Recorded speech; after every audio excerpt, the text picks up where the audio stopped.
저는 오늘 여러분과 함께 부모와 어린이와 장래라는 제목을 가지고 은혜를 나누고자 합니다. 이 주간은 가정주간입니다.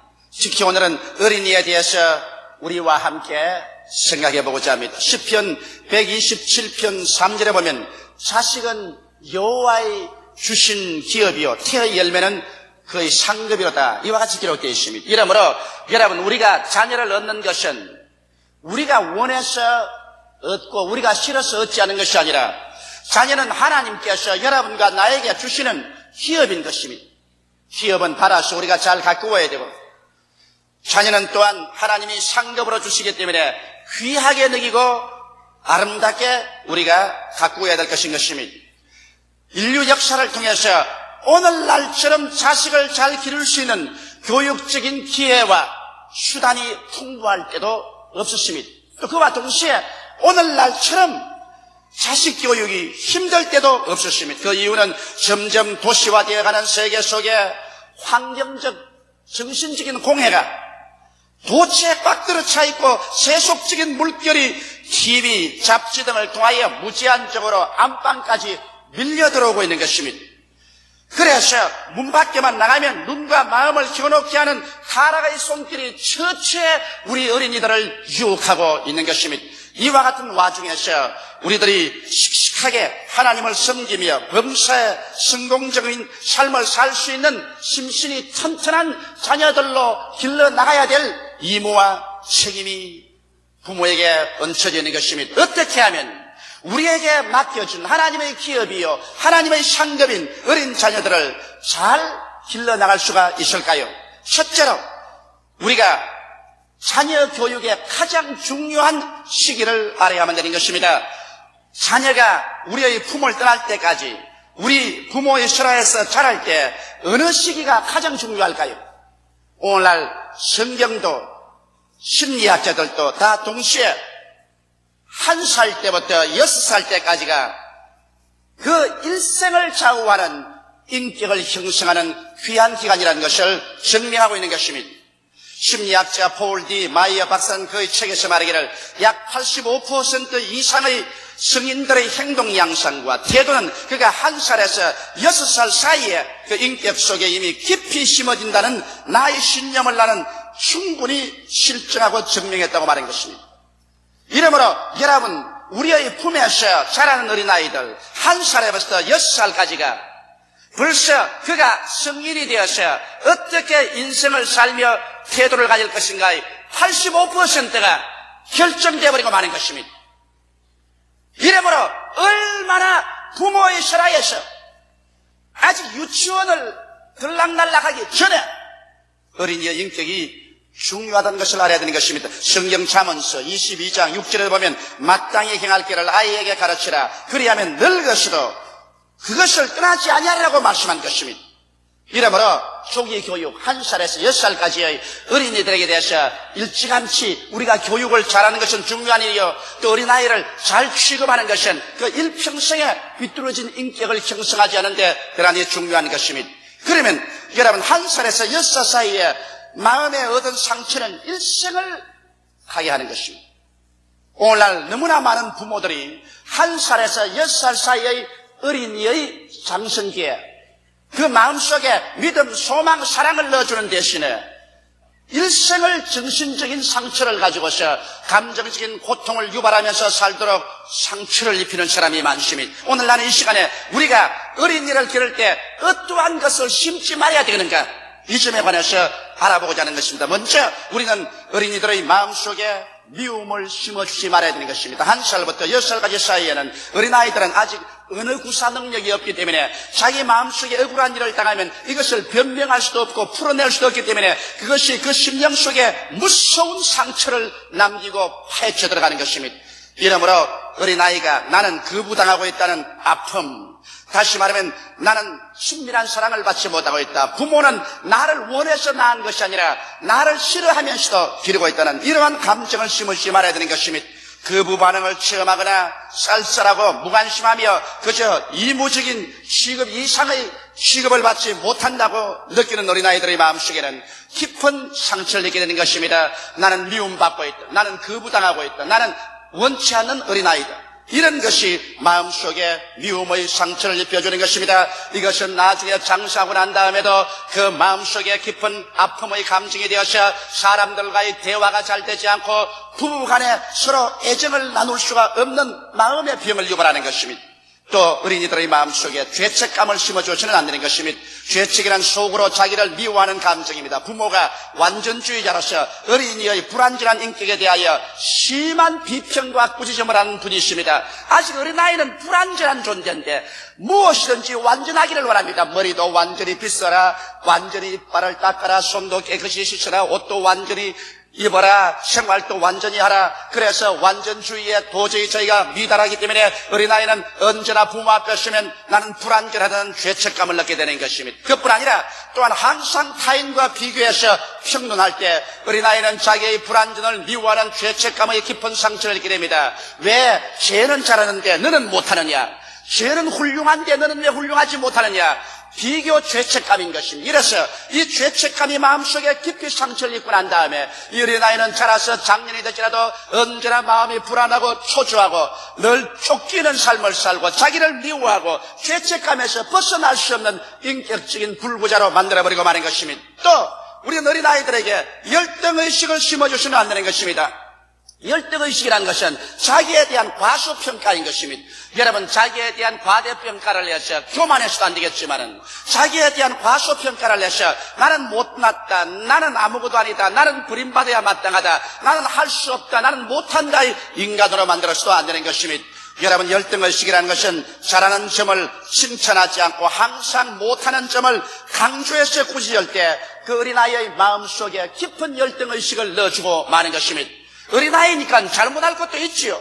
그러나 잘못한 것은 될 수 있으면 덮어주고 잘하는 것을 지적해서 이것을 강조해주면 마음에 자신이 흠량되고 긍정적인 인생의 태도를 취하게 됩니다. 그러나 무엇이든지 너는 왜 이것을 못하느냐, 너는 병신이다, 너는 바보구나, 아이고 바보야, 밥을 먹지 마라, 너는 밥통이다, 이렇게 말해놓으면 그는 열등의식으로 마음속에 가득 차지고 마는 것입니다. 이래서 나는 못하는 사람이 되어버리고 인생의 패배자로서 전락해버리고 마는 것입니다. 나중에 성인이 되고 난 다음에도 무엇을 시켜도 그 인격 속에 깊은 잠재의식 속에 나는 못한다의 인격이 생겨나기 때문에 주저하고 늘 초조하며 불안하고 결정을 내리지 못하는 심정이 되어버리고 마는 것입니다. 또 어린아이의 마음속에 공포감을 심어줘서는 안 되는 것입니다. 어린아이는 연약합니다. 아직까지도 대외적으로 자기 스스로를 변호하고 방어할 아무런 힘이 없습니다. 그런 어린아이에게 늘 협박과 공갈과 무서움의 상태로 떨어뜨려 두어서 공포감을 갖지 않게 되는 것입니다. 어린아이의 마음속에 무엇보다도 하나님에 대한 사랑을 심어줘야 되는 것입니다. 어린아이와 더불어서 하늘과 땅과 세계와 그 가운데 모든 것을 지으신 전지 전능 무소부지하신 크게 힘있는 하나님이 너를 사랑하고 계신다. 그 하나님이 너를 품어주신다. 그 하나님께서 그 아들 예수 그리스도를 보내셔서 너를 사랑하심으로 피를 흘리시고 죽었다가 부활하심으로 너를 품어주시고 사랑해주시고 계신다는 이 하나님의 사랑을 그 영혼 속에 1살에서 6살 사이에 깊이 넣어주면 그 어린아이는 마음속에 두려움을 극복하고 살아갈 수 있는 마음속 깊은 곳에 자신과 평안을 얻게 되는 것입니다. 이렇기 때문에 1살에서 6살 그 사이에 부모들은 가정에서 어린아이에게 하나님의 사랑을 깊이 넣어줘야 될 것입니다. 그럴 뿐 아니라 여러분, 어린아이의 1살에서 6살 사이를 지나서 국민학교에 들어가서 국민학교를 공부 마치고 난 다음에 중학교 시절 지날 때 가장 고통스러운 해가 다가오는 것입니다. 영어로는 트라우마틱 에이지라고 하는 것입니다. 정말 마음속에 고통과 괴로움이 다가오는 나이가 12살에서 16살인 것입니다. 왜냐하면 이제 12살에서 16살의 사이가 어린아이에서 청년, 장년으로 장성하는 기간인 것입니다. 이렇기 때문에 갑자기 그 육체적으로, 그 심리적으로, 그리고 그 생활 주변에서 거대한 폭풍우와 같은 변화가 다가오는 것입니다. 이 변화를 도저히 자기 힘으로 감당할 수 없을 만한 그러한 일들을 체험하게 된 것입니다. 다시 말하면 어린아이는 체내 호르몬의 변화가 다가오는 것입니다. 그래서 갑자기 12살에서 16살이 되자 호수염이 나기 시작하는 것입니다.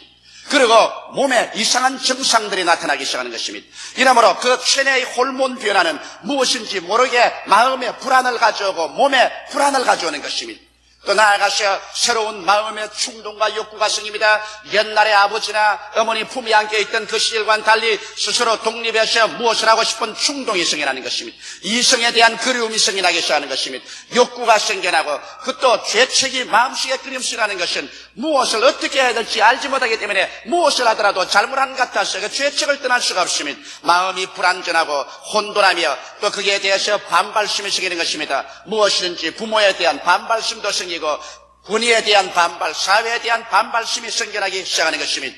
이와 같은 가장 고통스럽고 몸부림치는 12살에서 16살의 어린 나이에 불량 청소년이 되기 쉽습니다. 가정을 이탈해 나가기도 하고 그리고 몰래 숨어서 담배를 피워보기도 하고 술을 먹어보기도 하고 친구들과 어울려서 잘못된 일을 하기도 하는 것입니다. 이러한 고통스러운 나이에 부모가 어린아이를 잘 돌보아줘야 하는 것입니다. 이때 이해와 동정을 가진 사랑을 퍼부어 주어야 되고 인내를 가지고 늘 대화를 통해서 무엇이 옳고 그른가를 부모가 늘 이야기해 주고 대화를 통해서 그 어린아이의 정신적인 결핍을 채워줘야 되며 하나님 앞에 기도하도록 도와줘야 되는 것입니다. 그러고 난 다음 그 나이에는 선악에 대한 단호한 태도를 보여야 되는 것입니다. 선도 선이라고 말하고 악도 선이라고 말하면 안 됩니다. 이래도 좋다 저래도 좋다고 하면 안 되는 것입니다.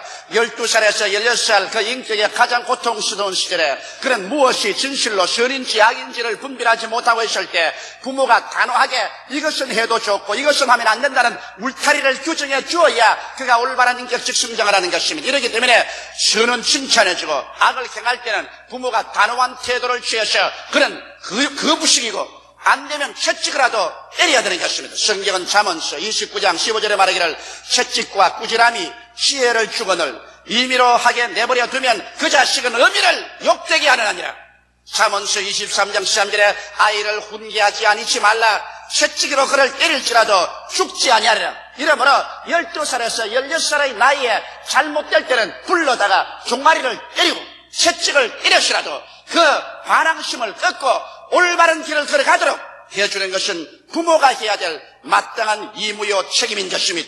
이렇게 해서 여러분 어린아이가 부모의 설하에 있을 때 부모는 그 어린아이의 장래에 올바르게 건전하게 살아갈 수 있는 인격을 흠양해 줄 수 있는 것입니다. 1살에서 6살까지 여러분은 그 인격에 상처를 입히지 말고 감정적인 아픔을 가지고서 일생을 살도록 하지 말아야 될 것이요 12살에서 16살까지 가장 반항기에 부모는 어린아이와 함께 서로 이해하고 동정하고 사랑을 해주며 인내를 가지고 대화해서 그들의 혼돈을 바로 잡아주고 선악에 대한 단호한 태도를 취함으로 말미암아 어린아이가 잘못된 길로 걸어가지 않도록 해줘야 될 의무와 책임이 부모에게 놓여 있는 것입니다. 그냥 낳아서 밥만 먹이고 옷만 입히고 학교만 보내면 내 할 일 다 했다고 내 던져버리던 그와 같은 무책임한 생활을 하기 때문에 오늘날 수많은 자녀들이 몸은 자라 장성했지만은 정신적으로 병들고 고통 속에 허덕이며 성장하지 못한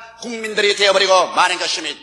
둘째로 이제 어린아이들에게 올바른 생활의 지혜를 가르쳐줘야 되는 것입니다. 인생을 살아가는데 어떻게 살아갈까? 어린아이들은 그 지혜를 가정에서 살 동안에 부모를 바라보고 배우는 것입니다. 남자아이는 자기 아버지를 바라보고 배우고 여자아이는 자기 어머니를 바라보고 배우는 것입니다. 그래서 어린아이들이 집에 있을 동안에 인생을 살아갈 참된 지혜를 부모가 가르쳐줘야 하는 것입니다. 오늘날에는 너무나 세상은 어디서 가든지 출세욕과 황금 만능주의가 팽배하고 있습니다. 그래서 부모가 자식들에게 늘 출세하라 돈 벌어라 하는 것이 상식화되어 있는 것입니다. 이렇기 때문에 어린아이들은 어찌한지 이 세상에 산다는 것은 군모 술수를 쓰더라도 한과 놀이를 하더라도 출세만 하고 돈만 벌면 되는구나. 이와 같은 잘못된 생각을 가지게 되는 것입니다. 이것이 잘못된 지혜를 어린아이들에게 주는 것입니다. 부모들은 어린아이가 자기 살아 있을 동안에 인생을 살아갈 때 가장 행복하게 살 수 있는 올바른 지혜를 보여줘야 되는 것입니다. 어떻게 보여줄까요? 인생에서 정직한 삶이 가장 성공적인 삶이라는 것을 부모는 그의 생활을 통해서 그 언어를 통해서 보여줘야 하는 것입니다. 사기꾼의 생활은 일시적으로 사람들 앞에서 부귀영화를 누린 같이 보이지만은 얼마 있지 않아야 파탄에 이른다는 것을 알려줘야 할 것인 것입니다. 인생을 살아갈 때 성실한 마음으로 인생을 살아가야 된다는 것을 보여줘야 하는 것입니다. 거짓말하고 겉다르고 속다른 인생을 만들어서는 안 되는 것입니다. 신뢰할 수 있는 사람, 한결같은 사람, 그러한 사람에게 무엇을 부탁해 놓으면 틀림없이 해놓는 사람, 그 말과 행동이 언제나 일치하는 사람, 이런 성실함이 가장 위대한 삶을 살아가는 지혜라는 것을 가르쳐줘야 하는 것입니다. 성실보다 더 좋은 지혜가 없다는 사실을 어린아이들에게 부모가 가르치고 몸으로서 보여줘야 될 것인 것입니다. 이 세상에 살면은 근면이 바로 재산인 것을 보여줘야 하는 것입니다. 무슨 일을 하든지 전심전력으로 부지런히 일해서 그 땀 흘린 열매를 먹고 사는 것이 참으로 인생을 행복하게 사는 것이라는 이 사실을 어린아이들에게 가르쳐줘야 하는 것입니다. 또 나아가서 인생을 충성스럽게 살아야 된다. 기회주의자가 되어서 여기에 기회가 있으면 뛰어갔다가 저기 기회가 있으면 저리 뛰어가고 자기의 이익을 위해서 배반하고 팔고 사고 조급한 것을 쉬지 않고 행하는 그런 인생이 되어서는 안 된다. 무슨 일을 하더라도 한 가지 일을 일생 동안 충성스럽게 해야 되는 것이다. 남편은 아내에게 충성스럽게 살아야 되고 아내는 남편에게 충성스럽게 살아야 되고 그리고 국민은 국가에 대해서 충성하고 또 우리는 예수 믿는 사람은 하나님께 끝까지 충성해야 되는 그 마음속에 충성스러운 마음, 이것이 위대한 삶의 지혜라는 것을 보여주는 것입니다. 무엇보다도 모든 것 중 가장 중요한 지혜가 하나님을 경외하는 것입니다. 성경에는 여호와를 경외하는 것이 지혜의 근본이라고 말한 것입니다. 이러므로 평생을 사는 동안 언제나 성경을 떠나지 말고 엎드려서 기도하는 것을 떠나지 말고 어느 곳에 가든지 교회를 찾아서 주일날 교회에 나가서 하나님 말씀을 듣고 교회에서 하나님을 섬기는 일을 저버리지 않도록 어린아이들에게 가르쳐줘야 되는 것입니다. 인생을 살아가는데 가장 위대한 지혜가 정직하고 성실하며 근면하고 충성스러우며 그 모든 것 중에 가장 으뜸이 되는 것이 여호와를 경외하고 하나님을 공경하며 교회에 언제나 출석하고 하나님을 섬기는 이것을 여러분의 자녀들에게 가르쳐줄 때 이 자녀들은 이 위대한 지혜를 가지고 인생을 살아가면 비록 조그만하게 살더라도 행복하게 살고 또 크게 성공할지라도 그것으로서 억길로 가지 않게 되는 것입니다. 이러기 때문에 부모는 자기 신하의 자식들이 있을 때 이러한 지혜를 가르쳐 주어야만 할 것인 것입니다. 셋째로 여러분 자녀를 기를 때 자기의 소질을 따라 나가도록 도와줘야 하는 것입니다. 인생이란 것은 자기 성취인 것입니다. 하나님께서 각 사람에게 각각 다른 소질을 주어서 내보내 주었기 때문에 자기 성취를 하고 살 때 행복한 것이지 아버지의 욕구를 어머니의 기대를 어린아이가 덮어씌웠어요. 자기는 원치도 아니하는데 아버지가 원하기 때문에 할 수 없이 이렇게 해야 되겠다. 엄마가 너무나 원하기 때문에 엄마를 실망시키지 수가 없어서 내 개인의 모든 기대를 꺾어버리고 엄마의 욕망을 이루어야 되겠다. 이렇게 만들어서는 안 되는 것입니다. 아버지와 엄마는 아버지와 엄마로서의 자기 세대를 살아가는 것입니다. 자식은 또 자식으로서 자기 세대를 살아가는 것입니다. 엄마와 아버지가 할 수 있는 일은 자식이 살아갈 수 있는데 최대의 소질을 개발할 수 있도록 도와주는 것밖에는 그 이상하지 말아야 될 것인 것입니다. 사사기 9장 8절로 13절에 보면 아주 재미있는 이야기가 있는 것입니다. 여기에 보면 나무들이 모여가지고서 우리 임금을 하나 뽑자 그랬습니다. 그래서 나무들이 다 모아서 이제 임금을 뽑으러 이리저리 동분서주를 합니다. 나무들이 처음 간 나무가 감람나무입니다. 감람나무를 보고 감람나무여 당신은 수리하고 좋습니다. 그 사막에서도 수백 년 수천 년이 지나도 쉬지 않고 자라면서 열매를 맺습니다. 당신이 우리들의 임금이 되어 주십시오. 그러니까 감람나무가 고개를 슬렁슬렁 넘으면서 말하십니다. 나의 기름은 하나님과 사람을 영화롭게 하나니 내가 어찌 그것을 버리고 왕이 되리요. 나는 나의 천군이 있다. 내가 해야 될 사명이 있다. 나는 기름을 내어서 그래서 하나님과 사람을 영화롭게 하는데 그 나의 본분을 버리고 나의 근본적인 사명과 소질을 버리고 내가 군수에도 맞지 않은 왕이 되려고는 하지 않는다. 그래서 나무들이 감람나무에서 실망을 하고 무화과나무를 찾아가셨습니다. 그래서 무화과나무에게 뭐라십니다. 무화과나무여 당신은 참으로 겸비한 나무인즉 당신이 우리에게 왕이 되소서. 무화과나무가 대답하기를 나의 단 것 나의 아름다운 실과를 내가 어찌 버리고 왕이 되리요. 나는 왕이 안 된다. 나의 본분이란 속으로 꽃이 피어서 달고 단 무화과 나무를 만들어서 이 열매를 사람들에게 먹이는 것이 나의 직분이다. 내 직분을 버리고서 내 천성의 소질을 버리고서 내가 왕이 된단 말인가. 나는 왕이 안 되겠다. 그러자 또 나무들이 포도나무에 찾아갔습니다. 그래서 포도나무여, 당신이 우리의 왕이 되어 주십시오. 그러자 포도나무가 고개를 슬슬 들었습니다. 하나님과 사람을 기쁘게 하는 나의 세수를 내가 어찌 버리고 가서 왕이 되리요? 나는 왕 못 된다. 내 이 세술은 하나님도 기뻐하고 사람도 기뻐하는데 왜 내가 왕이 돼요? 나는 나의 본분을 다 해야지. 그래서 여기에서 나무들이 그 좋은 감람나무에 가보니 감람나무는 자기 사명과 소질대로 가겠다고 말하고, 무화과나무에 가니까 무화과나무도 자기의 사명과 소질대로 가겠다 그러고, 포도나무에 가도 포도나무가 나는 내 사명과 소질로 가지 내 분수에도 맞지 않고 내 사명에도 맞지 않은 왕은 안 되겠다고 그랬었습니다. 그래서 나무들이 할 수 없어 가시나무에 갔습니다. 막 가시가 덥고 몰골이 싸나온 가시나무에 가셔. 가시나무여, 너가 우리의 왕이 되려면 일어나서 얼씨구나 줬다 절씨구나 줬다 오냐 왕이 되겠다. 모두 다 내 품으로 돌아오라 고함을 쳤습니다. 이 못난 게 자기 직분을 버리고서 분수에 넘치는 일을 하려고 하는 것입니다. 못난 송아지 엉덩이에 뿔난단 말인 것입니다. 이 가시나무가 왕이 될 자격이 있습니까?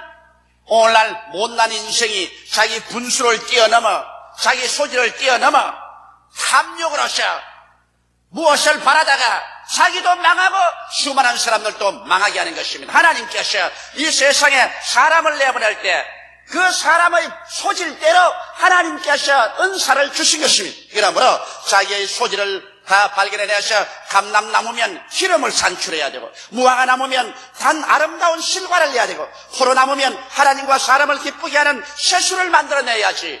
포도나무가 감람나무처럼 기름을 낼 수도 없고, 무화과나무가 포도나무처럼 술을 낼 수도 없으며, 감람나무가 무화과처럼 단 열매를 낼 수가 없는 것입니다. 이러므로 자녀를 기르는 부모님 여러분은, 여러분의 자녀들은 하나님께서 여러분에게 맡겨놓은 기업이기 때문에 자녀들의 소질을 발견해서 그 소질대로 인생을 살도록 도와줘야 하는 것입니다.